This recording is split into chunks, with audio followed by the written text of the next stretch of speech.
There's lots of people talking about the 20 years of dubstep and 20 years of this track and 20 years of that track, and it feels like the genre has hit a milestone this year.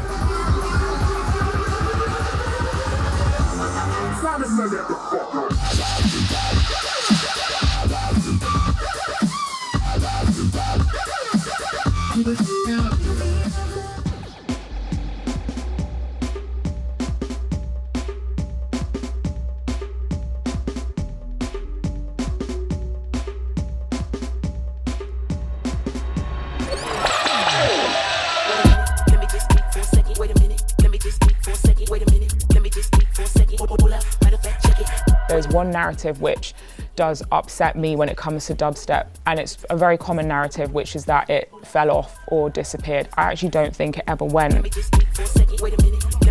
Il y a plein d'artistes aujourd'hui qui ont un son très frais et qui cherchent à pousser le dubstep plus loin et le faire flirter avec d'autres genres. Ich merke da einen großen Shift in der Art der Community, die gerne auf Dubstep-Partys geht. Das ist viel freier, der Zugang ist, glaube ich, ein anderer geworden. I'm actually really curious to see who are going to be the next young producers who make something that's really different from stuff that's being made already, you know?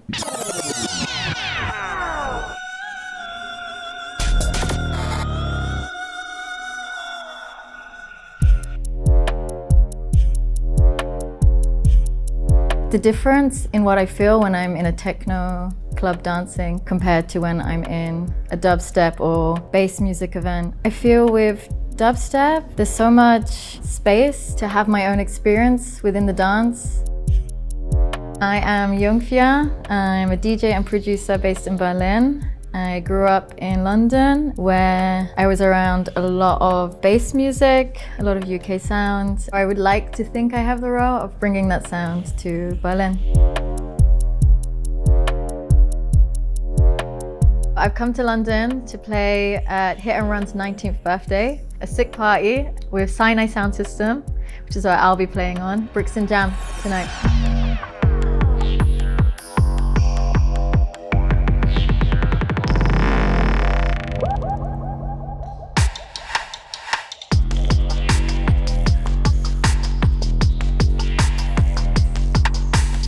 I think there's a lot of really exciting stuff coming in the dubstep realm, especially from Flinter artists. What Beatrice M is creating with Bait is so interesting. They've kind of created a label that is completely dubstep, but it's its own thing.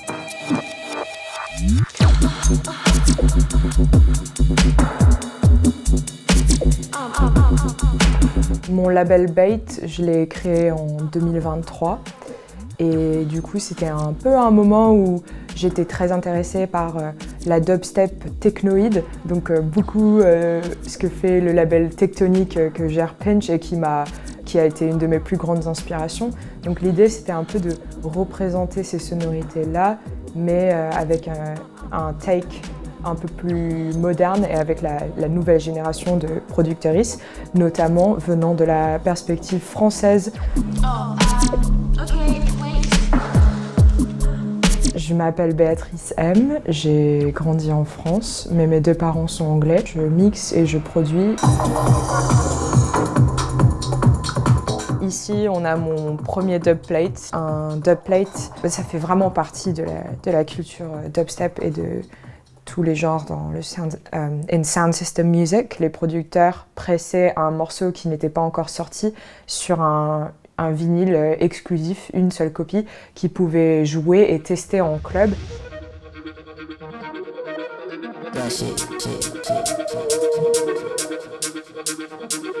Es gibt eine ganz neue Riege von Künstlerinnen, die basierend auf den Roots von Dubstep da geprägt sind, aber die Musik fühlt sich, glaube ich, freier an.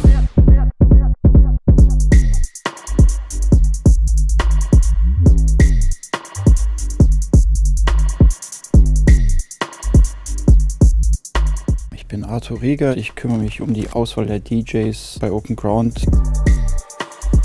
Open Ground ist ein Clubprojekt hier in Wuppertal, direkt beim Hauptbahnhof. Ich bin Markus Riedel und habe ein Clubprojekt gestartet. Wir, die wir hier sitzen und fast alle anderen auch im Team, haben primär einen Musikhintergrund, also kommen nicht vom Party machen, sondern kommen jetzt alle aus dem Plattenladen. Also Stichwort Hardwax, da hat natürlich auch Dubstep ganz von Anfang an stattgefunden und eine ganz wichtige Rolle gespielt. Ich heiße Marc Ernestus, ich produziere seit langer Zeit Musik, betreibe in Berlin den Plattenladen Hardwax und ich war von Anfang an als enger Berater im Projekt hier involviert.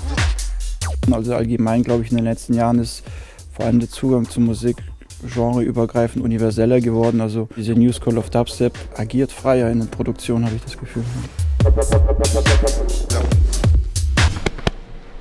How are you? Good. Very happy you can make it. Thank you.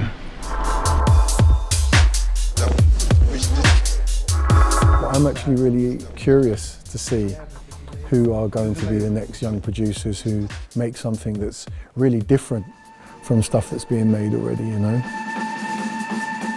Hey, my name's Mala. I'm a music producer, DJ and record label owner.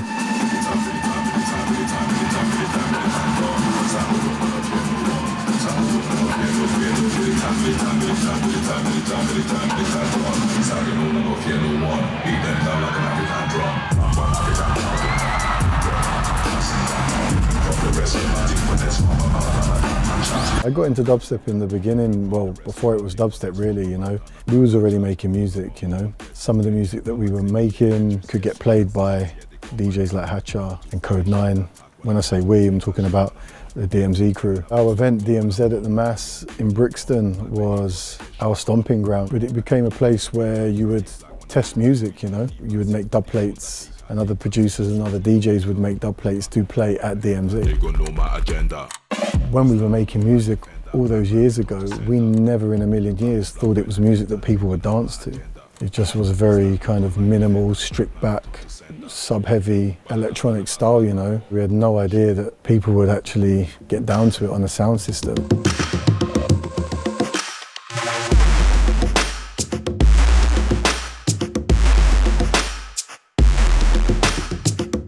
I always felt it was incredible that what grew out of this kind of really small space and community now is something that is globally recognised. For me, it's exciting seeing a new generation, and I don't want to sound like an old person, but I will sound like an old person when I say when younger people are kind of, you know, pushing things forward. Hi, I'm Pinch. I make dubstep music and things related to that. I run a label called Tectonic, and I was one of the first people putting on a dubstep events in Bristol in the UK.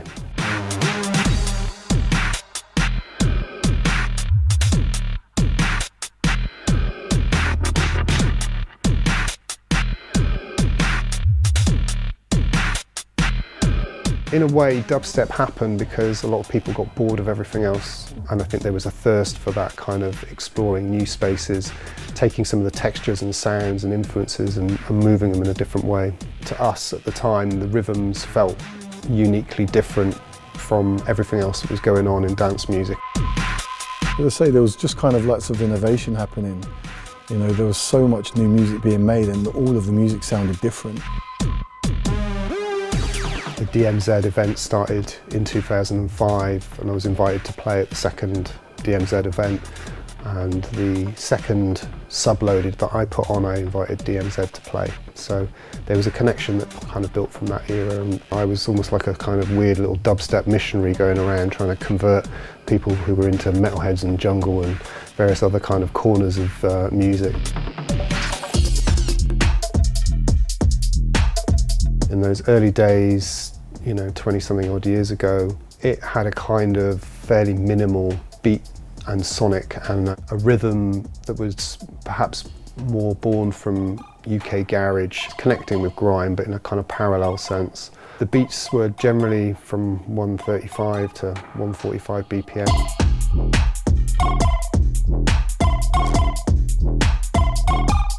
The original UK sound it's very minimal and dark and deep. I would say now it's really coming back to that original UK sound. I really feel like with any kind of dub music, especially dubstep, like you need to have that full body immersive experience. If it's possible to also get to experience that within the context of where the music came from, having a little bit of the historic context of dub music being something that was revolutionary, it was about resistance, I think it can be an even more powerful experience. The most important thing for people to know is that dubstep wouldn't exist without Jamaican sound system culture.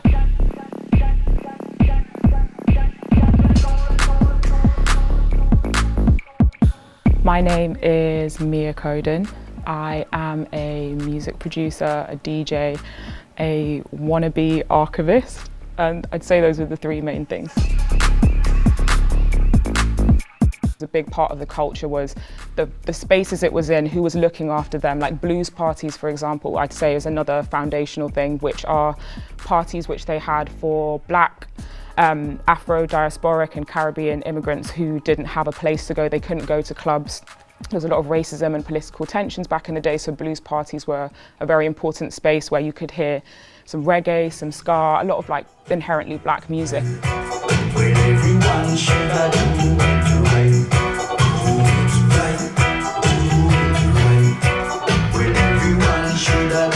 Even if some people might not understand this connection, it's part of the soul of everything that ended up being dubstep. Within dubstep now, it's just exploded and there's so many subgenres of it and there's so many different takes on it. It's very easy for that history to get lost over time. But somehow it's really in the heart of the genre, no matter what way it evolves.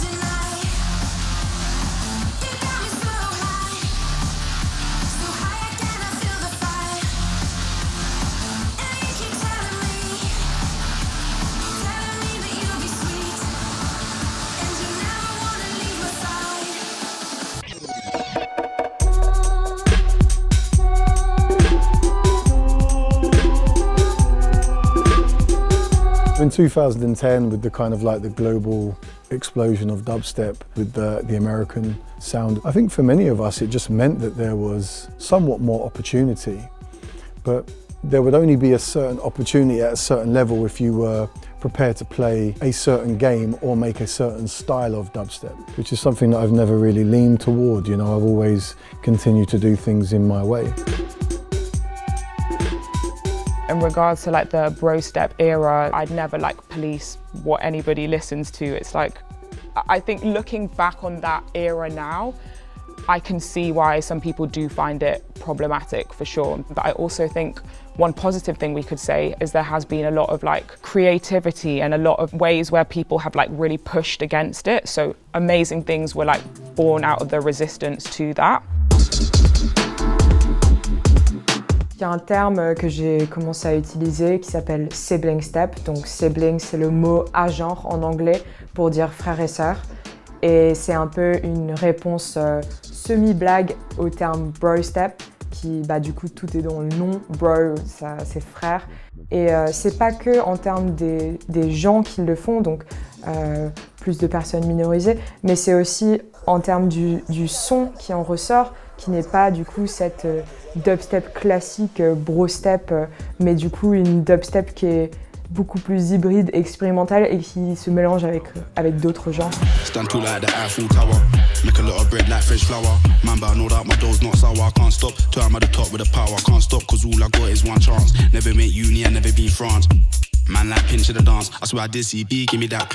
c'est featuring Kaba, qui est un rappeur français, et Geno, qui est un MC qui vient de Londres. L'idée de ce morceau, qui s'appelle In Touch, c'était de un peu faire un morceau de dubstep avec des vocaux qui réunit l'Angleterre et la France et qui est produit par quelqu'un qui n'est pas un homme, mais avec des vocaux de deux hommes. Et du coup, pour renverser un peu la dynamique, parce que souvent, c'est un producteur masculin featuring une chanteuse féminine. Et donc renverser le schéma habituel, j'adore. I think that's a real blessing of having more women and like non-male presence in the scene. I think there's definitely like a really good connection between like some of these newer people that have come through, like Beatrice I'm really close with. We are at open ground right now, which rightly so has gained a really positive reputation for the sound and also for the community of people who come here. There's a really incredibly passionate team behind it. How can you not fall in love with this place if you love music, whether you're just a listener or you're an artist, both sides of the fence, shall we say. It's an amazing experience.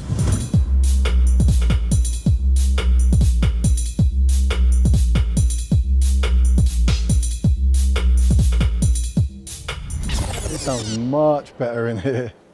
I didn't know it could sound better. I didn't know the room could sound better, but it sounds much better. It's like full, seriously full. Yeah. And the weight as well. It's like it's going right underneath the floor as well. It's like fills up the whole space. That's crazy. I got to play, just when I play Militant Don again, so I can hear it out there.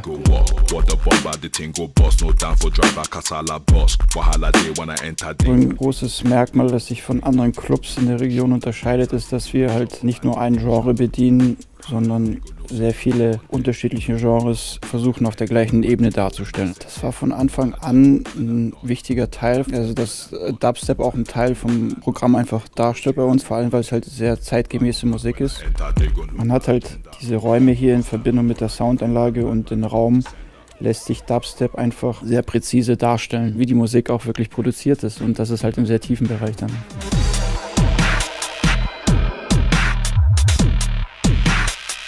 Unser Soundsystem, die Anlage ist eine Function One. Wenn ich Soundsystem sage, gehört immer der Raum dazu, und die Absorption kommt von Wax Acoustics aus Berlin.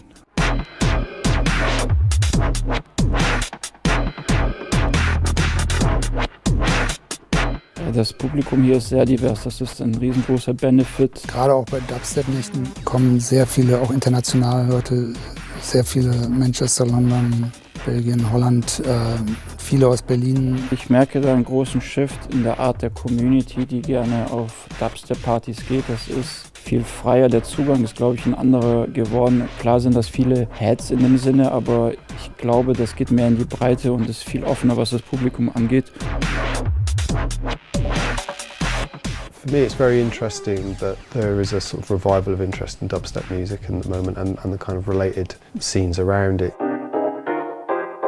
Je sais pas pourquoi les gens sont obsédés par le dubstep aujourd'hui, mais peut-être c'est quelque chose dans le sentiment de communauté qui a vraiment, je trouve que la culture dubstep elle est fascinante, l'histoire elle est fascinante, et du coup il y a quelque chose qui est très attrayant dans ce genre. Et j'adore faire partie du dubstep et de sa scène.